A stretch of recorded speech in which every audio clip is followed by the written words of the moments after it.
Uy, ¿se ve? Sí, doctora, sí se ve. Bueno, entonces vamos a desarrollar el curso de hematología. Hematología es un curso, pues, bonito, sencillo. Digamos, a mí me gusta hematología porque es uno de los cursos donde vemos la parte benigna, en la cual que es la primera parte que vamos a trabajar, el manejo de las anemias, el diagnóstico, que es importante que ustedes sepan interpretar un hemograma, diagnosticar una anemia, ver las patologías de plaquetas. Y la segunda parte es la parte oncológica, que es muy interesante, en la que vamos a ver todo lo que tiene que ver con leucemias crónicas, agudas, linfomas, mielomas. Y la última parte, la tercera, viene a ser la parte de eh, coagulación y trombosis y soporte transfusional también, que es muy bonita. Entonces, el curso de hematología es un curso sencillo, no tienen que hacerse problemas, solamente leer. Y como texto básico tenemos ahí un libro de pregrado que lo pueden bajar por internet, que es de unos autores españoles que estamos usando y que está bien completo, que pues me parece que está bien que lo revisen, ¿no? Tenemos algunos textos, pero hay veces se hace complicado conseguir el Williams, el Sams de hematología, pero si desean pueden revisar eso, pero el curso, el texto básico es el que les digo, el de pregrado de hematología, que eso lo consiguen fácilmente, ¿ya? Entonces, les voy a presentar el sílabus, pero todavía no están consignadas las fechas de los exámenes. Eso se los voy a hacer llegar a través de la delegada para ya quedar con fechas fijas de los exámenes que van a dar. Como ya les he dicho, la primera parte son temas muy sencillos, básicamente el diagnóstico de las anemias, que eso sí tienen que saber diagnosticar los tipos de anemias, enfocar su diagnóstico, hacer un plan de trabajo. Acá van a tener que hacer grupos para exposiciones. En esa primera parte van a tener que hacer o dividirse en dos grupos, lo que son anemias por enfermedades crónicas y anemia plástica. Entonces tienen que ir preparando su tema. Tienen que hacer un caso clínico, revisar el tema y presentarnos una revista, ¿no? Una revisión actualizada sobre el tema. Si es que no tienen casos clínicos, me indican para que yo les consiga un caso del hospital. Después, la segunda parte son la parte de anemias hemolíticas congénitas, y que también acá tienen que hacer un grupo para que nos presenten el tema. Y después viene ya la parte oncológica, la parte de síndromes mielodisplásicos también tienen que presentar ustedes otro grupo. Como son bastantes, pues todos tienen que exponer. Todos, cuando presenten los temas, todos los integrantes del grupo tienen que exponer, ¿ya? Porque a todos tengo que evaluarlos. Entonces, no solamente son unos los expositores, sino son todos. Después, ya la tercera parte, también tenemos acá exposiciones en linfomas. Los dos tipos de linfomas tienen que presentarnos y la parte de qué es transfusión y reacciones transfusionales. Ahora, en relación a la manera como se les va a calificar, eh, todavía no tenemos bien establecido cómo va a ser el semestre pasado. Como ustedes saben, ha habido variaciones por la práctica virtualizada. Entonces, ni bien nos reunamos los docentes de medicina interna y veamos cómo se les va a hacer la calificación de la práctica, de la teoría, yo les voy a hacer conocer para que no tengamos problemas al acabar el semestre. Y ustedes, pues, obviamente muchas veces no tienen conocimiento de cómo es la calificación y algunas veces han habido algunas quejas, ¿no? Por esta razón. Ni bien sepamos, yo les voy a hacer conocer. Pero ya para comenzar, ustedes saben que la teoría y la práctica, pues, es el mayor porcentaje, y después viene la parte de las exposiciones que hacen ustedes en clase y algunas veces la proyección social que se hace, que veremos si se va a considerar. Ya, hasta acá tienen alguna pregunta, chicos, todo está claro. Bueno, me imagino cuando ya les alcancen los porcentajes de calificación, de repente ahí podremos hablar, ¿no? Ahora, otra cosa, acá está registrado como el horario de clases los días martes de 2 a 4, pero yo les voy a pedir, por favor, que nos entiendan a los docentes ahora, los que estamos dictando hematología, que somos dos hematólogos y dos oncólogos que dictamos en los 4 grupos. porque ahora, pues como ustedes entenderán, estamos pasando una situación complicada. El servicio de oncología, que es donde trabajamos los 4, nos hemos mudado, ahora estamos en la clínica O2, con los pacientes, con los niños que tienen leucemia, con los adultos con leucemia y los que tienen cánceres sólidos. Nos hemos tenido que trasladar a esa clínica, hemos tenido que salir del hospital porque ya las camas no alcanzaban, ¿no? Han tenido más, ahora creo que hay más de 100 pacientes hospitalizados con COVID, entonces por esta razón hemos salido del hospital. Estamos haciendo guardias de 12 horas en la clínica y aparte los oncólogos y hematólogos estamos haciendo guardias en COVID, estamos apoyando la visita en COVID también. Entonces, todas esas programaciones ya no se hacen como antes, digamos, hacía nuestro jefe y podíamos decirles, no me programes el martes porque tengo clases con los alumnos de la universidad. Ya no, eso lo hacen ya a nivel de la dirección. La programación de tal manera que ya nosotros no podemos cambiar el rol. Entonces, vamos a tener que mover las clases muchas veces o de repente podemos quedar ya en hacer los domingos, ¿no? Si es que no tengo guardia los domingos para que no tengamos problemas, pero les voy a pedir por favor que nos entiendan que es la misma situación que no vamos a poder hacer regularmente como antes, ¿no? En un horario fijo. Obviamente coordinaremos para que todos puedan estar en las clases, ¿no? Porque la idea es que todos estén, que no se les crucen las clases con otros cursos, ¿ya? Y lo mismo, pues, de la práctica, ¿no? La práctica también muchas veces va a poder ser en la mañana o en la tarde. Van a coordinar con cada uno de sus jefes de prácticas. ¿Tienen alguna consulta hasta acá? ¿Todo está bien? Doctora, sí. Sí, Doctora, sí. ¿cuántos grupos vamos a formar? Ah, para las exposiciones. Allá, Ajá. acá vemos. Acá es un grupo, acá son 2, 3, 4, 5. A ver, un momentito, voy a revisar. 1, 2, 3, 4, 5. 5 grupos tienen que hacer. Sí, pues más o menos serán de 11 integrantes cada grupo y Ujú. van preparando los temas, ¿ya? Pero los 11 tienen que exponer. Dedicaremos toda una clase de 2 horas para que hagan los 11 la presentación, ¿ya? Se presentan, como ustedes ya saben, ¿no es cierto? Un caso clínico, revisan el tema y después nos presentan pues una revisión actualizada, algún estudio, no sé, sobre el tema, ¿sí? Entonces, 5 grupos, Ya, doctora. ¿ya? ¿Alguna otra pregunta? Una consulta, ¿los que hacen teoría conmigo también están en mi grupo de práctica o pueden estar con cualquier docente de práctica? ¿O solo No, conmigo? doctora, sí, los docentes de teoría se hacen cargo de la práctica también este semestre. Ah, ya, ya, ya. O sea, todos ustedes van a hacer Ujú. la práctica conmigo igual. Ah, ya, entonces también Sí, está doctora. mejor porque los voy a conocer mejor. ¿Ya? Ya, eso no sabía, porque el semestre anterior pues hacían conmigo, digamos, la teoría y la práctica con otros docentes. Ya, muy bien. Entonces vamos a comenzar, creo que están claros los temas. Vamos a comenzar con el tema de hematopoiesis. ¿Sí se ve? ¿Se ve Sí, la doctora, diapositiva? sí se ve. Sí se ve, ¿no? Entonces, la Sí. hematopoiesis es un proceso por el cual se está grabando la clase, ¿no? ¿Sí? A ver, un Sí, ratito. también, doctora. Sí, Ah, sí. sí se está grabando, ya, entonces no hay problema. Ujú. Mm, las clases igual las voy a poner en la página de la universidad. Entonces, la hematopoiesis es un proceso por el cual se van a formar las células sanguíneas. Ustedes saben que entre las células sanguíneas tenemos 3 series importantes, la serie leucocitaria, la serie eritroide y la serie megacariocítica, ¿no? Entonces, este proceso constante de formación de células sanguíneas se llama hematopoiesis. Y esto pues es un proceso que tiene que estar bien regulado, porque las células hematopoietíticas son una de las células que constantemente están en renovación por la vida media que tienen.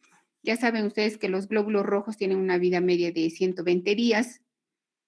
Los leucocitos depende de qué tipo son. Entre los leucocitos saben que tenemos neutrófilos, linfocitos, monocitos, basófilos y eosinófilos. Por ejemplo, los neutrófilos, pues, tienen una vida media más o menos de 8 a 10 días y los linfocitos pueden vivir hasta años, ¿no? Entonces, para mantener el equilibrio entre la producción y destrucción de estas células, pues tiene que haber una hematopoiesis adecuada.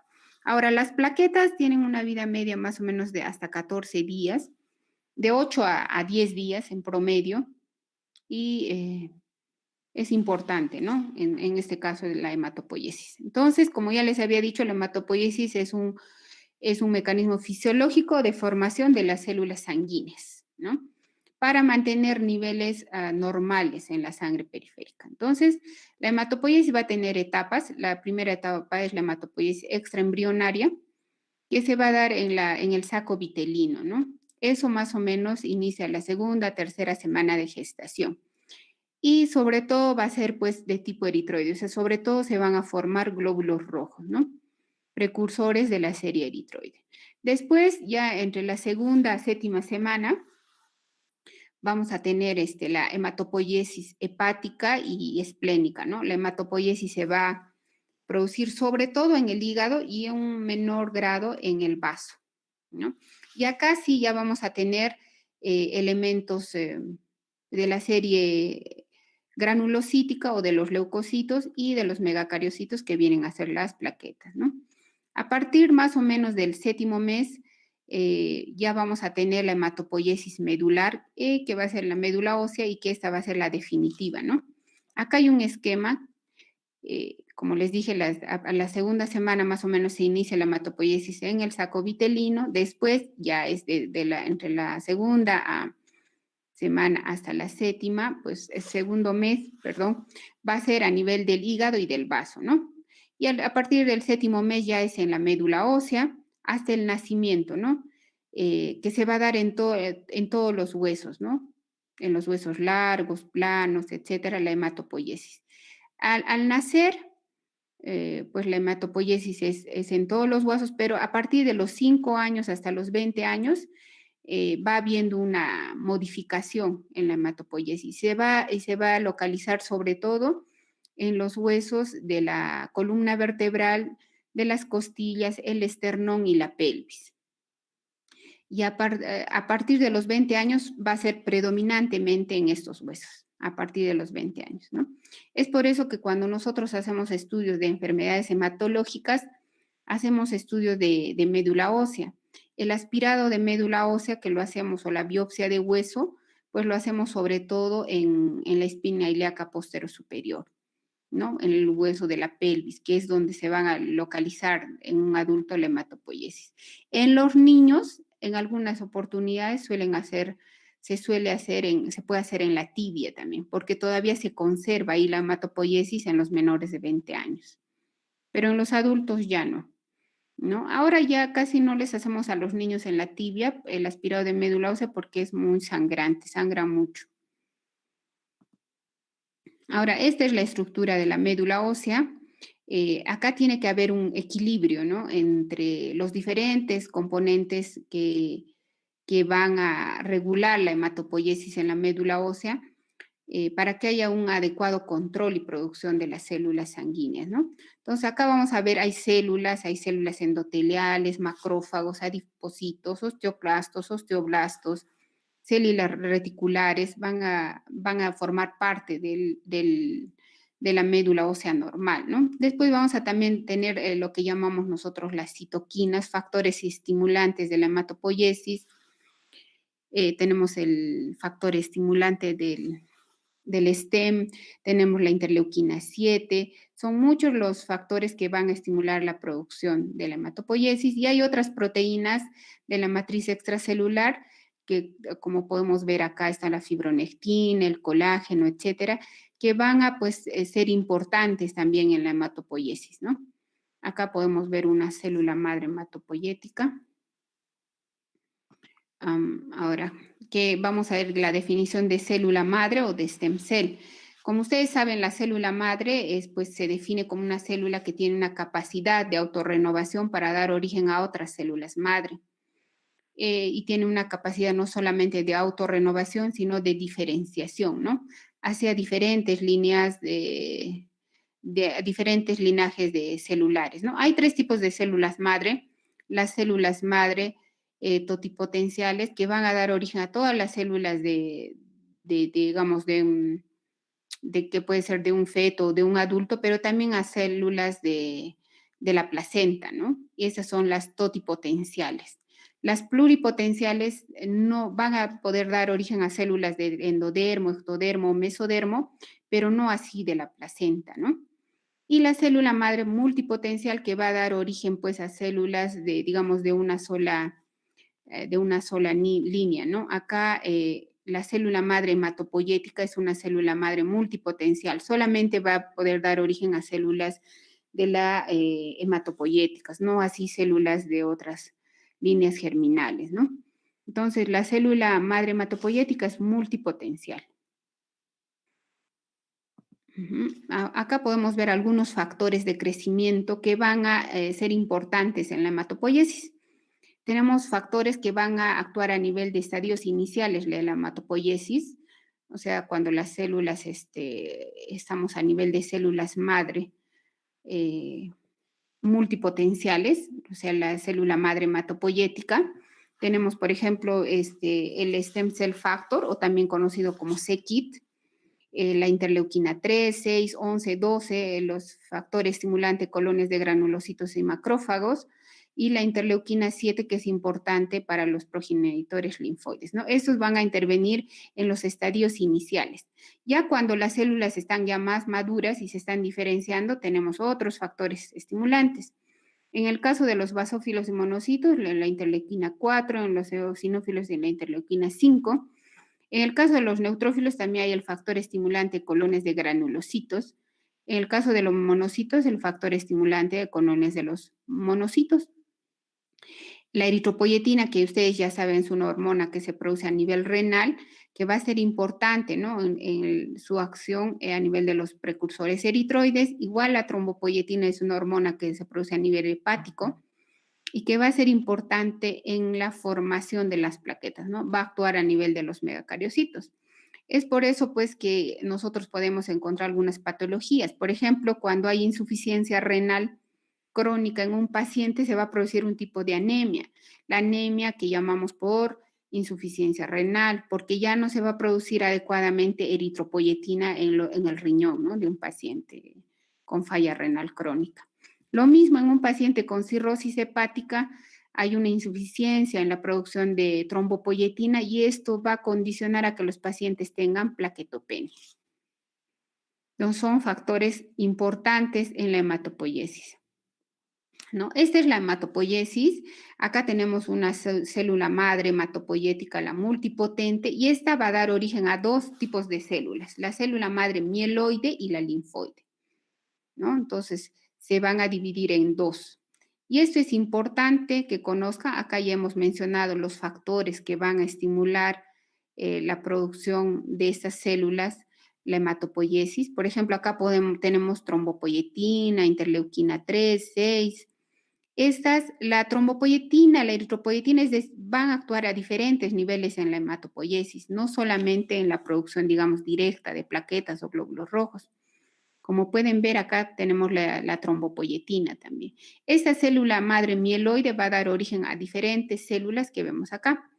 Por ejemplo, acá tenemos unidades formadoras de colonias de megacariocitos que van a dar origen a los megacariocitos y finalmente los megacariocitos van a dar origen a las plaquetas, ¿no?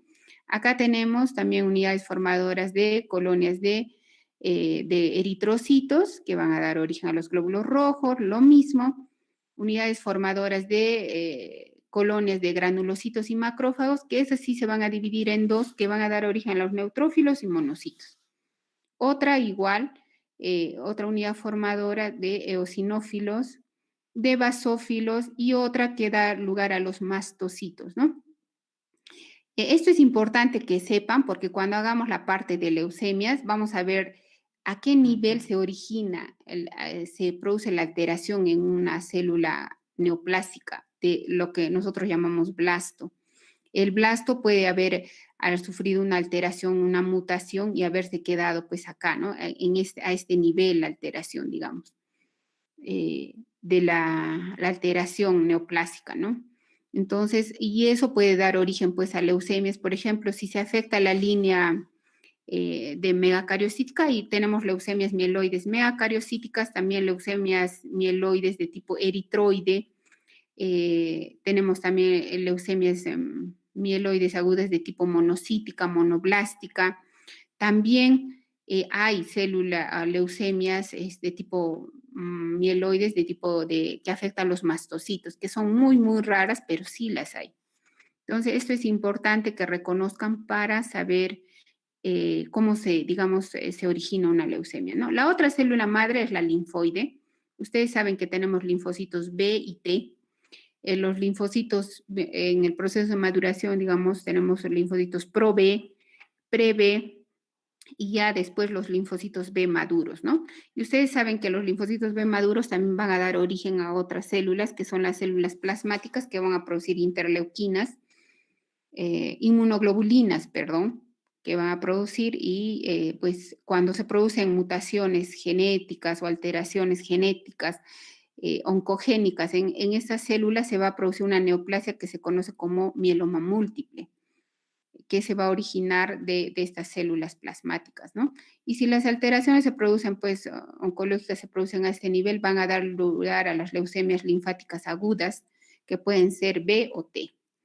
Entonces, esta es la hematopoiesis, ¿no? Obviamente es un proceso complejo que tiene diferentes etapas, pero este es, digamos, un resumen de cómo se origina la hematopoiesis. Obviamente, para hacer un trasplante de médula ósea, lo que hacemos es pues una colecta de células madre multipotentes, ¿no? Hematopoyéticas. Se hace, el trasplante se puede hacer de sangre periférica o de médula ósea. Y para hacer un trasplante lo que usamos, se usan factores estimulantes de colones. Acá estos factores los tenemos como medicamentos, ¿no? Uno de ellos es el filgrastim, que se usa para manejar neutropenia, por ejemplo. Y esto se va a usar también para hacer una colecta de células madre multipotentes para un trasplante de médula ósea. Estas células, hasta este nivel, no las vamos a ver al microscopio, solamente se ven por cultivos o se pueden hacer estudios de inmunofenotipo. Y ya a este nivel, las células las vamos a poder ver al microscopio. ¿Alguna pregunta tienen hasta acá?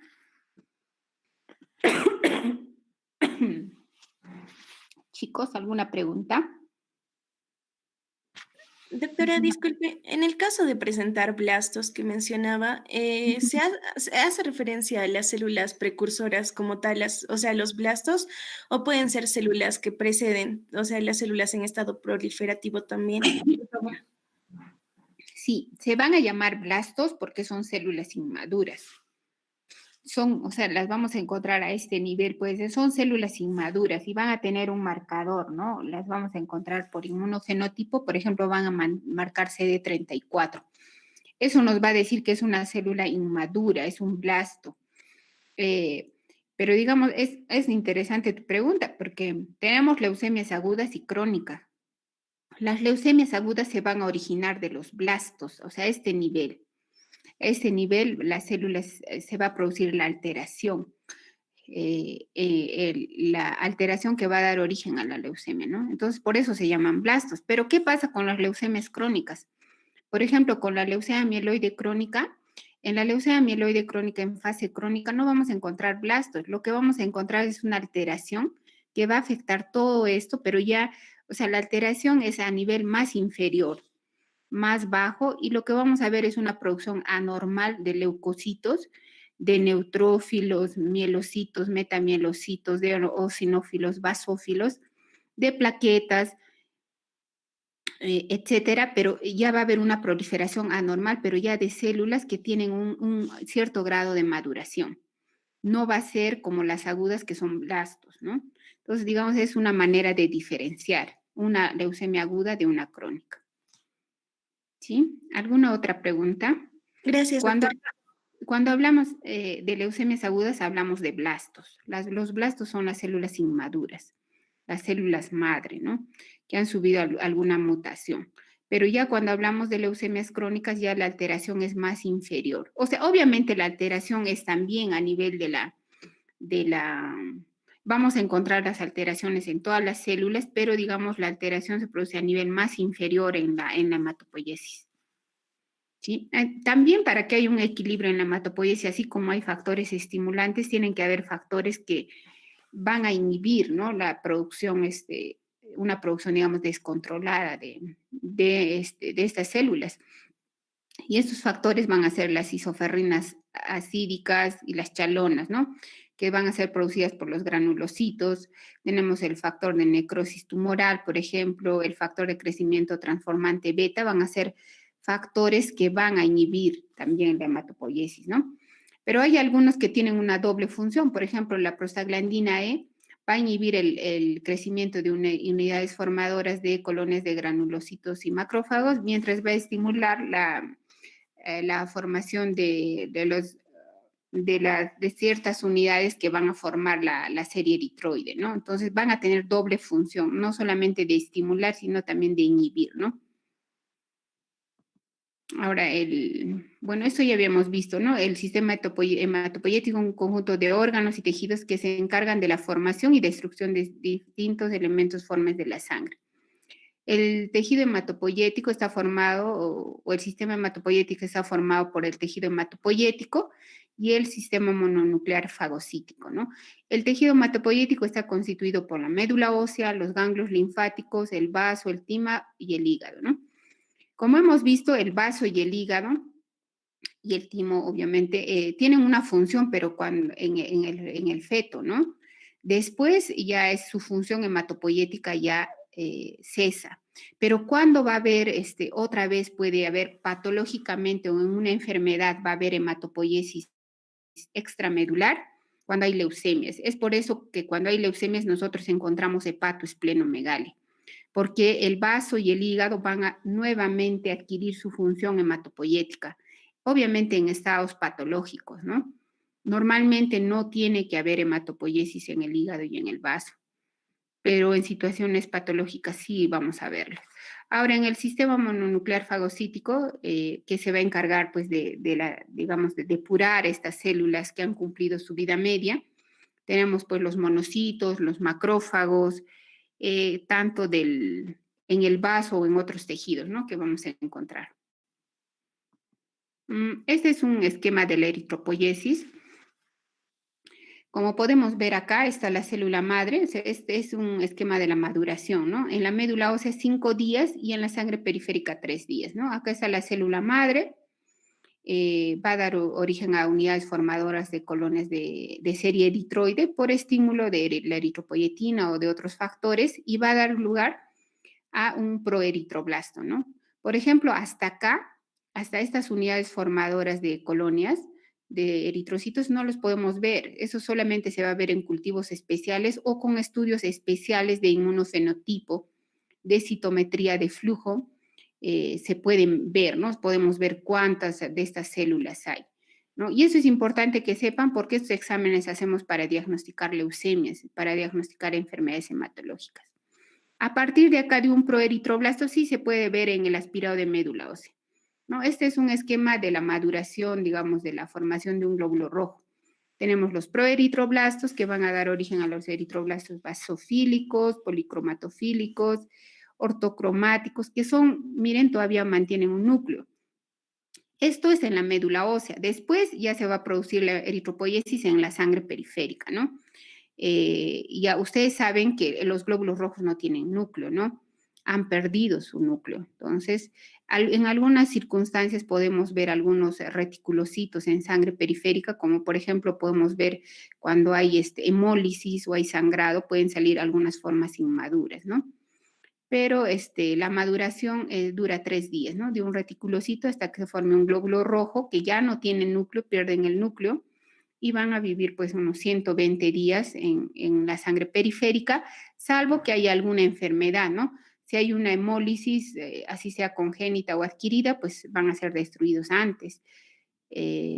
O si hubiera alguna situación patológica, ¿no? Van a vivir menos tiempo. Entonces, estas son las etapas de la eritropoiesis, ¿no? Los proeritroblastos, que son más inmaduros, tienen núcleo, tienen nucleolos. Después, ya cuando están en fase de eritroblastos, ya han perdido sus nucleolos y van madurando. Este es un esquema también de la mielopoiesis. Acá podemos ver un mieloblasto. Es una célula inmadura, ese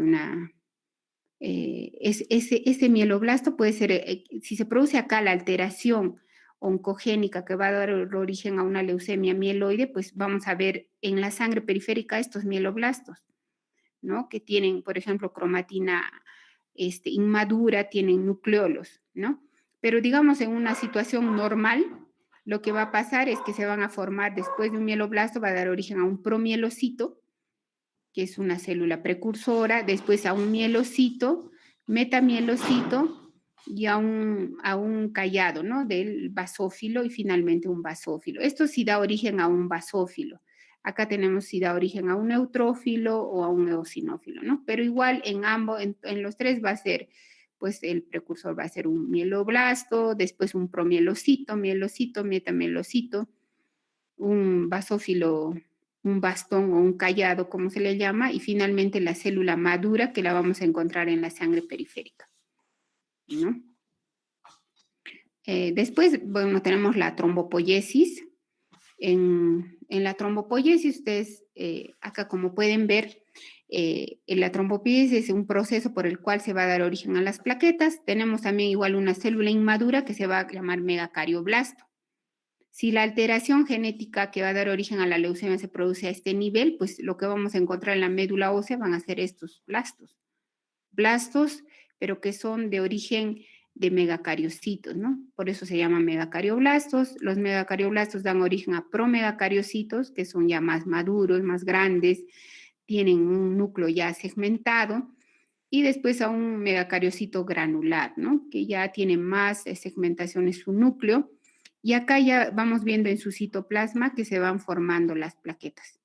Acá, ustedes, como saben, las plaquetas en realidad van a ser, van a originarse en el citoplasma de los megacariocitos y van a ser, pues, fragmentos del citoplasma, ¿no?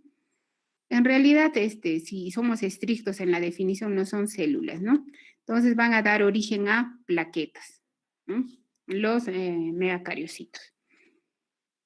Obviamente es un proceso complejo el que se produce, ¿no? En la médula ósea de la megacariopoiesis o en general de toda la hematopoiesis, ¿no? Y sobre todo porque es un proceso constante que está dando origen a millones de células por kilo de peso en un ser humano, ¿no? Entonces, vamos a revisar ahora algunos estudios que hacemos para diagnosticar enfermedades hematológicas, ¿no? Uno de los exámenes que hacemos es el estudio del aspirado de médula ósea. Nosotros para diagnosticar leucemias, anemias aplásticas, mielodisplasias, etcétera, o cualquier otra patología hematológica, necesitamos hacer el examen más importante para nosotros, que es el aspirado de médula ósea. Entonces, acá tenemos un esquema. Este examen lo hacemos con una aguja de Hamshiri, pero se pueden hacer con otras agujas también que tenemos de punción lumbar. Vamos a hacer a nivel de la espina ilíaca posterior superior, que puede ser derecha, izquierda.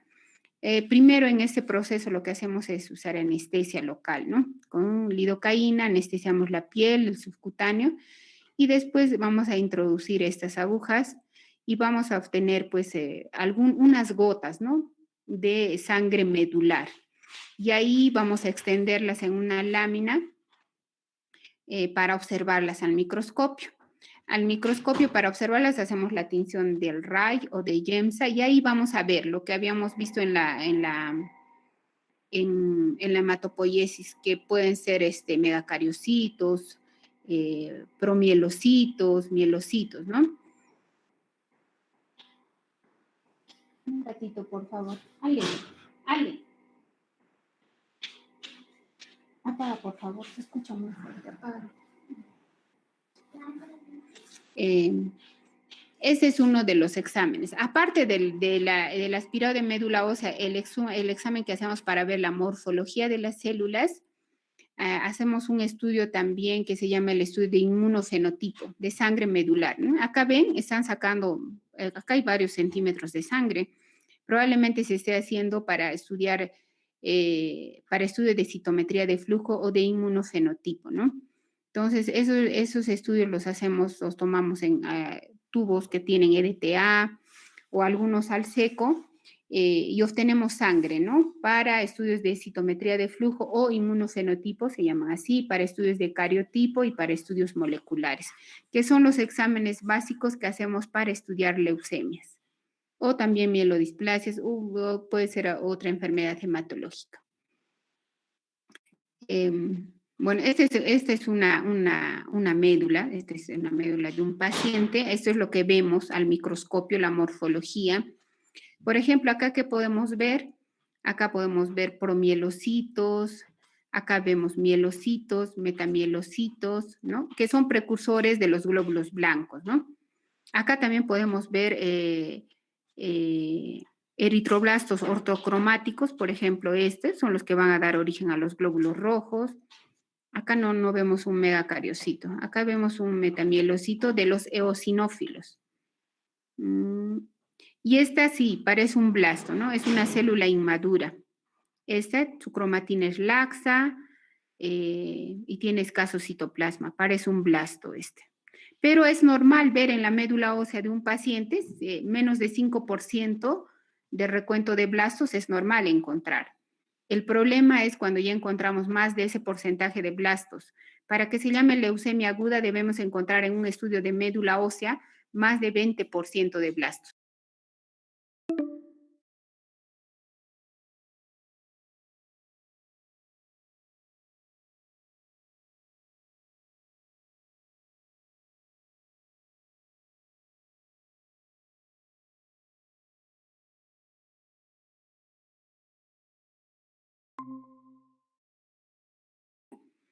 Y en esa no vamos a sacar sangre, sino vamos a sacar hueso realmente, ¿no?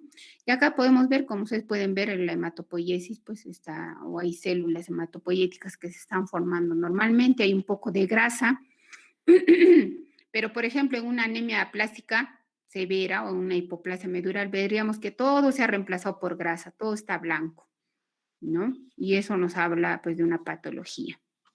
Este es otro de los exámenes que hacemos. El informe de una biopsia de hueso lo hace un anatomopatólogo. Ellos son los que procesan las biopsias de hueso. Los hematólogos hacemos el aspirado y ahí interpretamos y leemos la médula ósea. Ahora otro examen que hacemos es el hemograma completo. Es un examen básico que ustedes tienen que conocer para hacer el estudio de enfermedades hematológicas, ¿no? Entonces, por ejemplo, acá tenemos un hemograma. Este es un hemograma de un paciente en el cual tienen, para que hagan una adecuada interpretación de un hemograma, que es básico, que tienen que saber. En hematología tienen que saber interpretar un hemograma, porque así van a poder enfocar el diagnóstico de una enfermedad hematológica. Porque el primer examen que le piden a un paciente que va, pues, para que le solicite una evaluación, digamos, por anemia, les dice que tiene cansancio, lo ven pálido, o un paciente con sangrado, que pedirán, querrán saber cómo están sus plaquetas. Un examen básico para estudiar a un paciente hematológico, ese es el hemograma, ¿no? Y no solamente un paciente desde el punto de vista hematológico, en general, así un paciente tenga neumonía, ustedes siempre un examen importante a pedir es un hemograma. Así lo quieran operar, así sean cirujanos, tienen que pedir un hemograma completo porque para operarlo tienen que saber qué hemoglobina tiene, si sus plaquetas están bien y si lo pueden operar, porque si no puede sangrar el paciente. Entonces, es básico que sepan interpretar un hemograma completo. Entonces, vamos a quedar acá. Primero, lo que interpretamos en un hemograma completo. Este es un hemograma de un paciente del hospital. Este no es un hemograma normal. Voy a buscar uno normal. Bueno, este vamos a ver. El recuento de leucocitos normales va de 4.000 a 11.000. Estos valores no los toman en cuenta, de 4.000 a 11.000, ¿no? Después de, una vez que vean el valor de leucocitos, tienen que pasar a ver el recuento, pero de los valores absolutos en el recuento de los componentes de los leucocitos. Ustedes saben que los leucocitos pues están formados por otros tipos de células que son los neutrófilos, los linfocitos, los monocitos y los basófilos, ¿no? A ver, un momentito, les voy a mostrar un esquema. Acá no está, creo. No, no está. Voy a mostrarles un esquema porque es básico que sepan interpretar un hemograma. ¿Alguna pregunta tienen hasta acá, chicos? De repente de los exámenes que hacemos para estudiar enfermedades hematológicas. ¿Ninguna pregunta?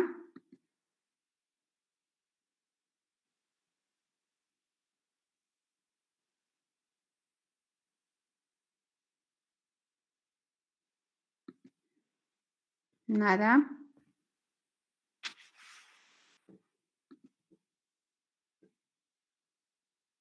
Nadie tiene preguntas.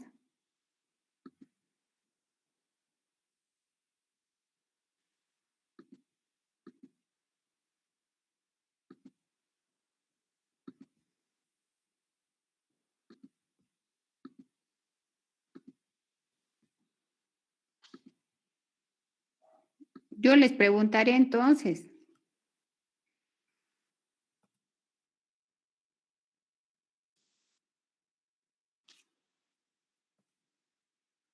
A ver, vamos a ver la parte de hemograma entonces, la interpretación de este examen que es básico. Entonces, vamos a ver varias cosas que se interpretan en un hemograma. Primero vamos a ver este es un hemograma, hay varios tipos de hemogramas. De acuerdo a la información que nos brindan los hemogramas, tenemos hemogramas de tipo 1, de tipo 2, 5 o 6, de acuerdo a la complejidad en los datos que nos informan, ¿no? Estos hemogramas se hacen en una máquina que es un autoanalizador. Ya no se hacen manualmente ahora los hemogramas, antiguamente se hacían manualmente, se calculaban en un microscopio el recuento de células. Ahora ya estas máquinas nos van a aportar toda la información que necesitamos para interpretar un hemograma. Entonces, por ejemplo, acá los hemogramas de tipo 4, 5 o 6 nos van a dar información de todo lo que queremos saber, ¿no? En la serie eritroide, por ejemplo, el recuento de glóbulos rojos, la hemoglobina, el hematocrito, las constantes corpusculares, incluso nos pueden dar algunos recuentos de reticulocitos.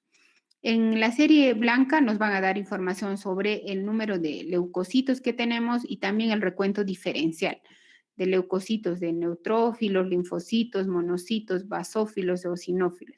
Y también en las plaquetas, ¿no? Nos van a dar esa información. Entonces, primero veamos en los glóbulos rojos, ¿no? En la serie eritroide. ¿Qué tenemos que ver? La hemoglobina. Es el parámetro más importante para el diagnóstico de anemia. De acuerdo a la Organización Mundial de la Salud, en disminución los valores de hemoglobina se consideran anemia, ¿no? Es un consenso al que se ha llegado para definir lo que es anemia, ¿no? No, digamos, no se toma en cuenta, de acuerdo a este consenso, el recuento de glóbulos rojos para definir anemia, sino el valor de la hemoglobina. El otro parámetro que tenemos es el volumen corpuscular medio, que nos va a traducir el tamaño de un glóbulo rojo, la hemoglobina corpuscular media, que nos va a hablar de la cantidad de hemoglobina por hematía, la concentración de hemoglobina corpuscular media, que es la cantidad de hemoglobina relativa al tamaño del glóbulo rojo. El ancho de distribución de eritrocitos también es un dato que nos suelen dar los hemogramas y nos van a hablar del índice de anisocitosis, ¿no? Si hay glóbulos rojos, grandes, pequeños o son de tamaño uniforme todos. Y los reticulocitos, que son glóbulos rojos inmaduros, que es importante saber para estudiar una anemia, ¿no? Entonces acá tenemos los datos, el volumen corpuscular medio, estas son las constantes corpusculares que deben saber interpretar para poder enfocar el diagnóstico de una anemia.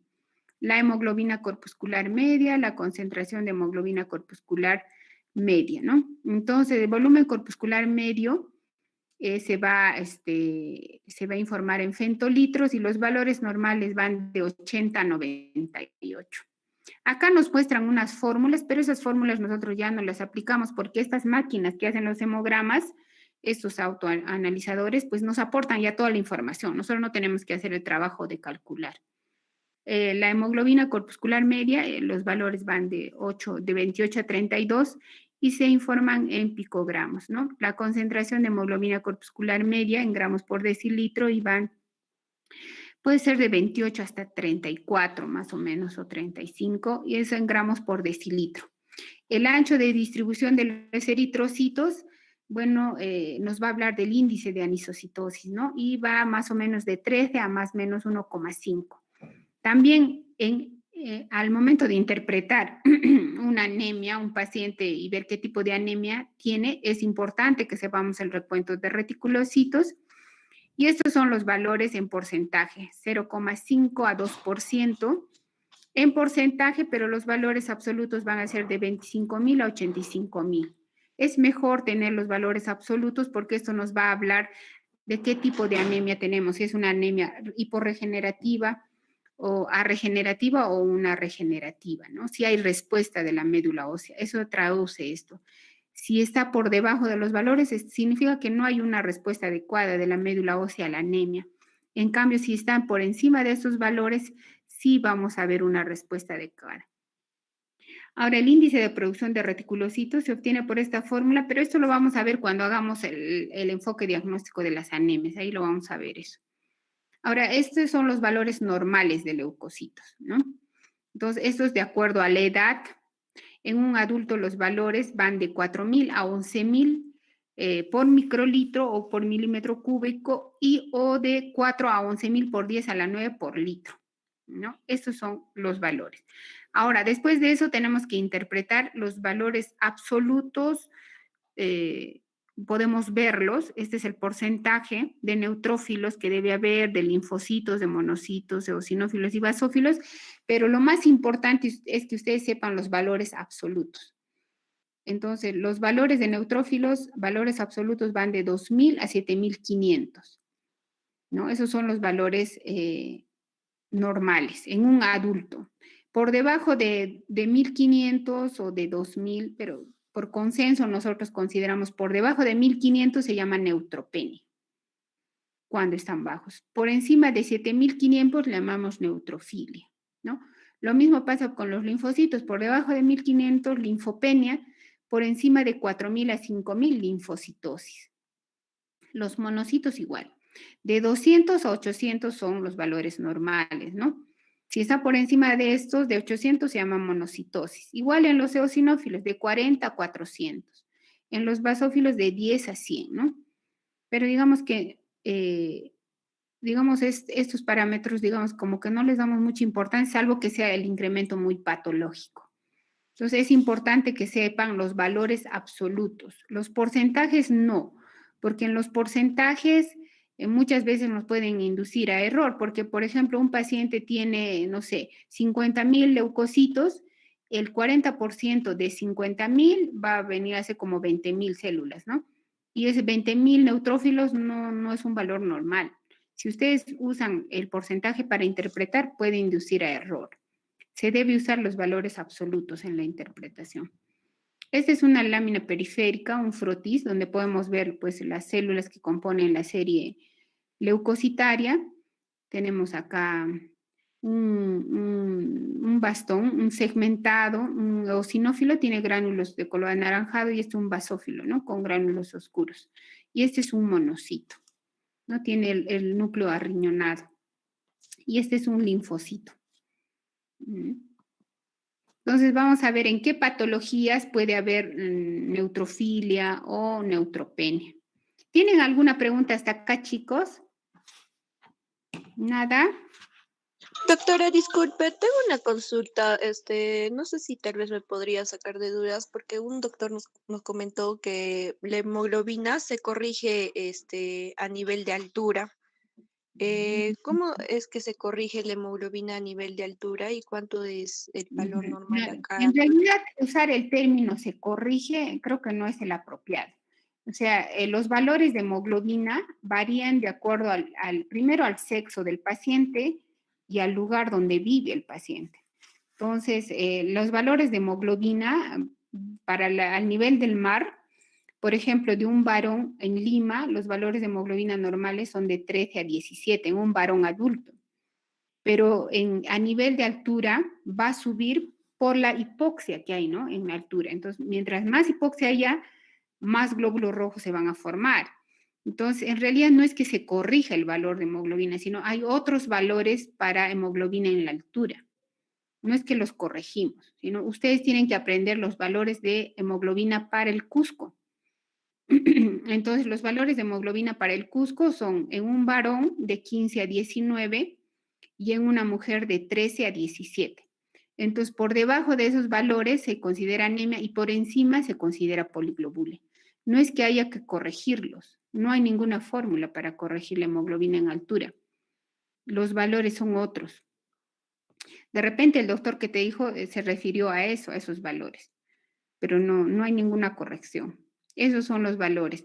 Lamentablemente en Cusco no tenemos ningún estudio que hayan hecho. Justamente si ustedes desean hacer algún estudio, sería bueno, los invito a que deberíamos tener a este nivel, a 3.300 metros sobre el nivel del mar, un hemograma, digamos, un recuento de las células que se interpretan en un hemograma normal para esta altitud, en varones, en mujeres, en niños. No lo tenemos. Esos valores que yo les refiero son valores que yo los he sacado de estudios que han hecho en La Paz, en Bolivia y en otras ciudades de altura. Porque hay un estudio que hizo la Universidad Cayetano, pero consideran hematocrito, no tanto hemoglobina. Entonces, estos valores yo los he sacado de esos estudios, ¿no? Pero no digamos una corrección. No sé, ¿alguna pregunta más? Gracias, doctora. No, ¿por qué? ¿Alguna pregunta más, chicos? Es básico que sepan interpretar un hemograma, porque si no, no vamos a poder avanzar en las patologías que vamos a hacer, anemias, plaquetopenias, neutropenias, ¿no? Tienen que saber los valores normales, ¿ya? Entonces vamos a continuar. Acá vemos un cuadro donde vamos a ver las causas, ¿no? De estas alteraciones. Por ejemplo, neutrofilia, ¿en qué casos vamos a encontrar? ¿No? Más de 7.500 neutrófilos. Entonces vamos a encontrar sobre todo en las infecciones, ¿no? O en los procesos inflamatorios, en cualquier tipo de infección. También el uso de fármacos, por ejemplo, los corticoides producen neutrofilia, leucocitosis con neutrofilia, ¿no? Y otras causas, pues, van a ser tumores, como dicen acá, pueden ser las leucemias. Por ejemplo, las leucemias van a producir también, las leucemias mieloides crónicas producen neutrofilia. Vamos a encontrar incremento en el recuento de neutrófilos. Ahora, ¿en qué casos vemos disminución? También en el caso de infecciones, no solamente se produce neutrofilia, sino también neutropenia. Por ejemplo, una fiebre tifoidea o una salmoninosis puede producir neutropenia en un paciente. Entonces, algunas inmunoalergias, en el hiperesplenismo, porque los neutrófilos se van a secuestrar en el vaso, también hay de causas idiopáticas, ¿no? Y nosotros como hematólogos, las causas más frecuentes que vemos de neutropenia, o sea, el recuento de neutrófilos por debajo de 1.500 son en los pacientes que tienen leucemias agudas, suelen venir al hospital al debut con neutropenia, por eso vienen con fiebre. Y también nosotros vemos por el uso de quimioterapia. Les damos quimioterapia por las leucemias y como efecto adverso, pues como la quimioterapia no selecciona células malignas de las benignas, las destruye todas, vamos a tener también neutropenia, ¿no? Vamos a observar neutropenia y obviamente con las complicaciones respectivas, ¿no? Se llama neutropenia leve cuando hay neutrófilos entre 1.000 a 1.500, moderada de entre 500 a 1.000 y severa si está por debajo de 500. Y obviamente un paciente que tiene neutropenia severa tiene alto riesgo de hacer infecciones, ¿no? De hacer infecciones por bacterias, hongos e incluso por virus. Ahora, en lo que es el recuento de eosinófilos, acá habíamos visto el recuento de eosinófilos normal. Esto lo he sacado del texto básico que estamos quedando, que ustedes van a revisar, de 40 a 400, ¿no? Se consideran los valores normales de eosinófilos. Entonces, cuando estén por encima de 400 se llama eosinofilia. ¿Y cuáles son las enfermedades más frecuentes que producen eosinofilia? Son las alergias y los parásitos, ¿no? Los parásitos tisulares. Estas son las causas más frecuentes. Así es que si ven con un paciente que tiene 2000 eosinófilos, que tiene en su hemograma 2000 eosinófilos, tendrán que preguntar antecedentes. De repente es asmático, tiene urticaria, o tiene algún tipo de parásitos, tendrán que o solicitar exámenes para estudiar parásitos, ¿no? En heces, por ejemplo. Después ya tenemos las causas neoplásticas, ¿no?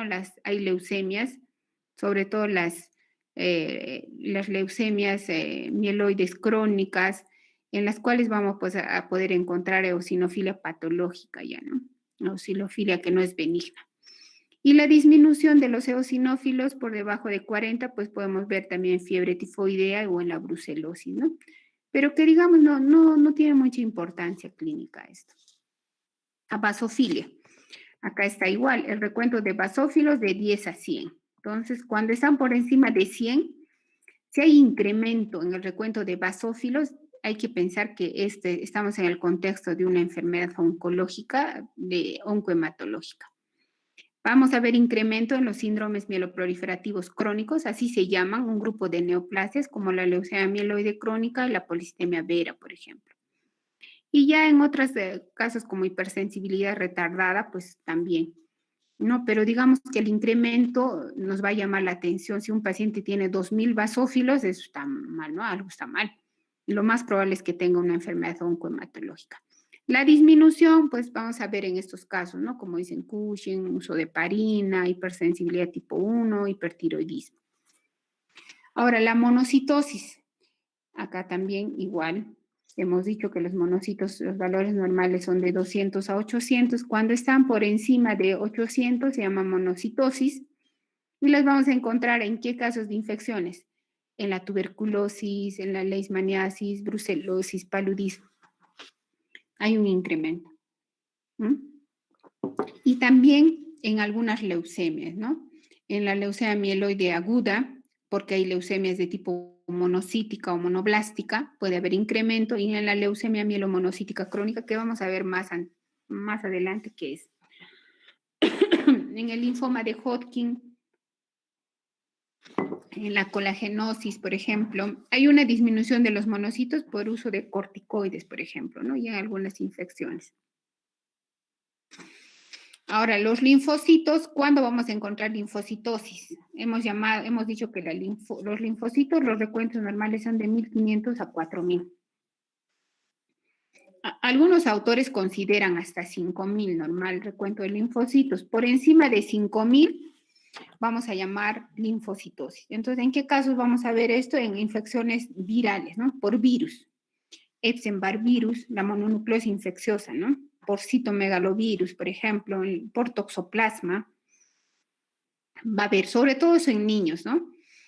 Y en los adultos, pues vamos a ver cuando vemos una linfocitosis, más de 5000 linfocitos, de 4000 a 5000, mayor, digamos un adulto con 8000 linfocitos y 15000 leucocitos, eso algo está mal, ¿no? Esas son causas ya oncológicas, no son reactivas. Puede ser una leucemia linfática aguda, una leucemia linfática crónica o un linfoma. ¿Y cuándo están disminuyendo los linfocitos por debajo de 1500? Cuando hay inmunodeficiencias como en el VIH, por ejemplo. Otras causas son colagenopatías, por ejemplo, lupus, artritis, por radioterapia y por uso de quimioterapia también. Y los pacientes con tumores sólidos, con cáncer de estómago, de pulmón, suelen tener linfocitosis, linfopenia. Suelen hacer linfopenia por el problema oncológico.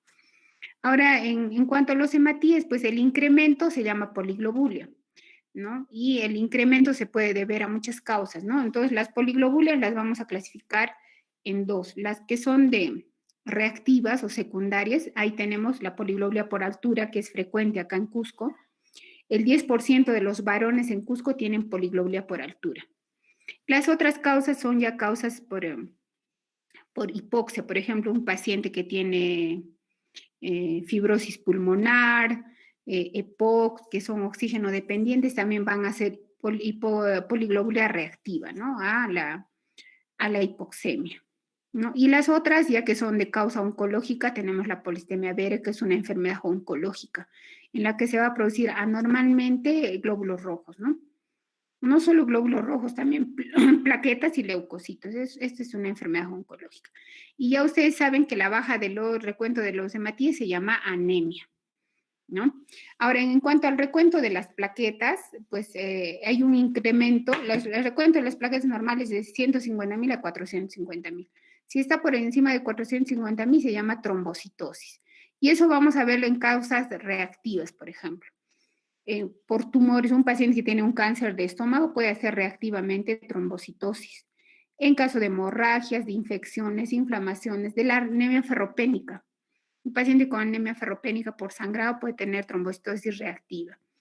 En los pacientes esplenectomizados también solemos ver un incremento temporal de las plaquetas porque ahí es donde se van a secuestrar.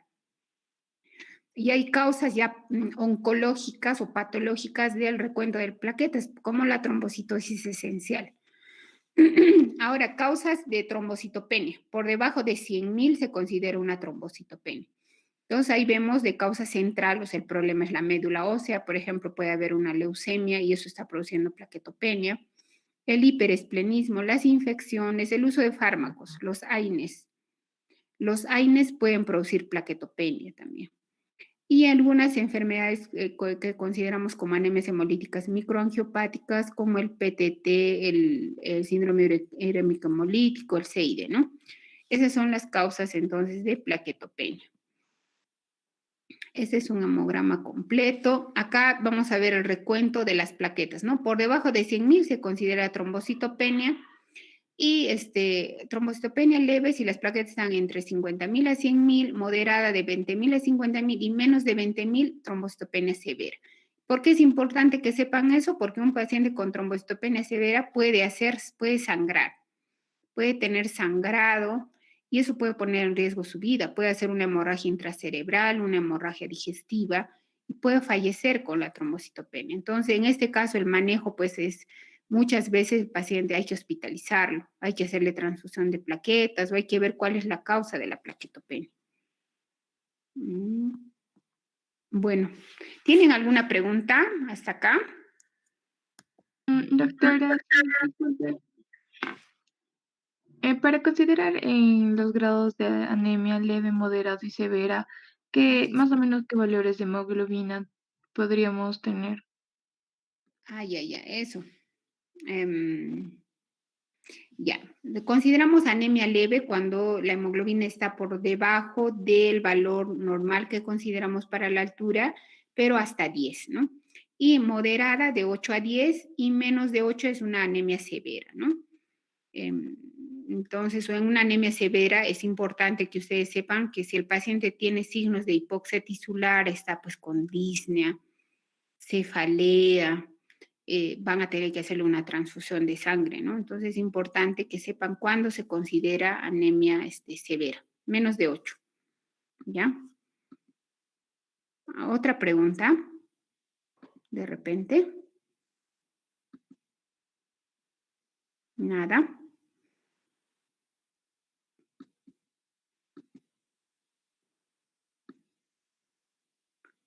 ¿No hay más preguntas, chicos? A la próxima vamos a hacer hemograma. Les voy a mostrar hemogramas y ustedes van a interpretar el hemograma, porque es importante que sepan esto. Si no, no vamos a poder avanzar. Creo que no hay preguntas. Doctora, disculpe, en el caso del hematocrito y el recuento eritrocitario, si bien es cierto, nos puede servir para, digamos, casos de shock o para evaluar la cantidad de sangre en ese momento, ¿nos puede servir en algo más?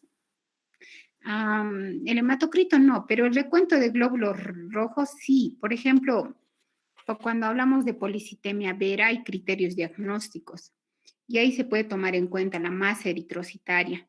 El problema es que es complicado hacer digamos, ese recuento para diagnosticar algunas enfermedades.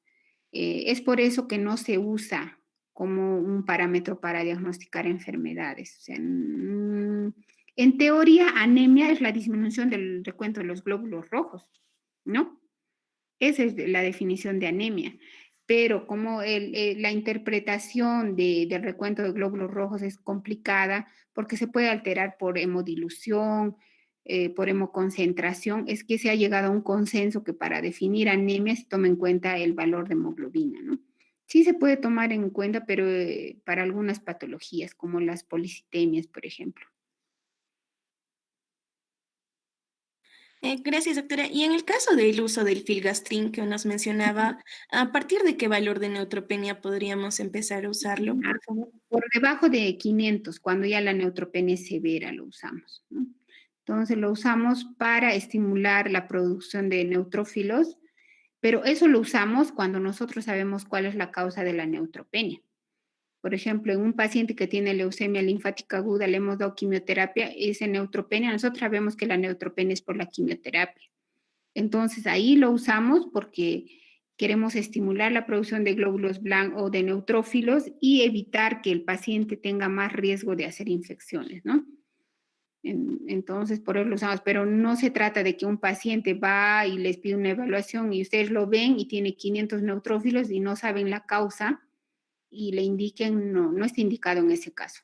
Tiene que ser con una causa, tiene que haber pasado por evaluación hematológica, muchas veces tener aspirado de médula ósea y saber, ¿no? La causa de la neutropenia. A veces puede ser por uso de drogas también. Algunos antivirales, por ejemplo, usan para hepatitis B, C y que producen neutropenia. Entonces, como ya sabemos que es por eso, nosotros usamos filgrastim, ¿no?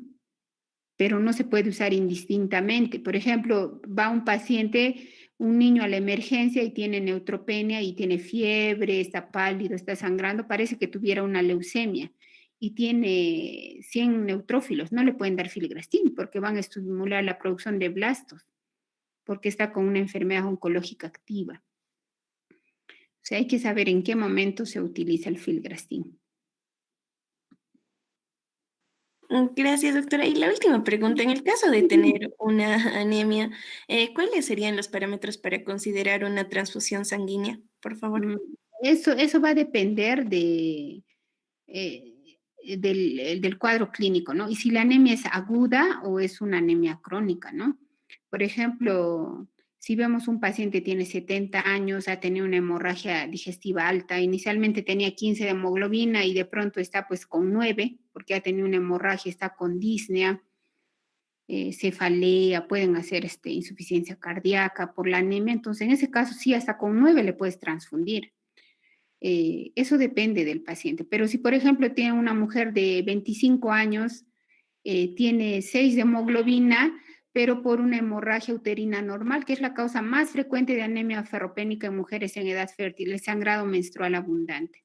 Entonces, esta señora les refiere, hace 2 años que tengo sangrado abundante en la menstruación y estoy viniendo porque estoy más pálida, pero ustedes la ven, ha venido caminando, ella misma les refiere que tiene sangrado hace 2 años, y la ven pues que está estable, ¿no? No está descompensada, no tiene cefalea, claro, se cansa al caminar, pues en ese caso no está indicado la transfusión. No, porque ya es una anemia crónica. Ahí pueden darle hierro y va a recuperarse, ¿no?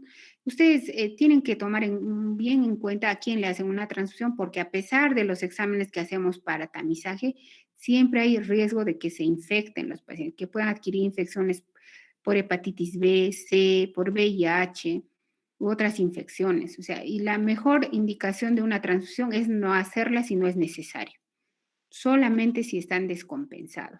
Pero usualmente hacemos con menos de 8 de hemoglobina en el contexto de las enfermedades hematológicas. Por ejemplo, un paciente con leucemia aguda está en quimioterapia, le hemos dado quimioterapia y como les indico, después hacen neutropenia, anemia, plaquetopenia por efecto de la quimioterapia y muchas veces de la leucemia. Entonces, ahí en ese caso, porque están hospitalizados, nosotros los estamos manejando, con menos de 8 los transfundimos. Pero esa es una situación diferente, ¿no? Ese es en el contexto del manejo de un paciente oncológico. ¿sí? Y además tienen que tomar en cuenta la edad. Los niños y los jóvenes toleran mejor la anemia que un anciano, ¿no? Porque los ancianos pues tienen varias enfermedades, hipertensos, diabéticos, ICC, no sé, muchas patologías asociadas, ellos van a tolerar menos la anemia. Y a ellos incluso se les transfunde con 9, 10 de hemoglobina. ¿Sí? Si tiene EPOC, fibrosis pulmonar o usa oxígeno, pues lo van a tener que transfundir.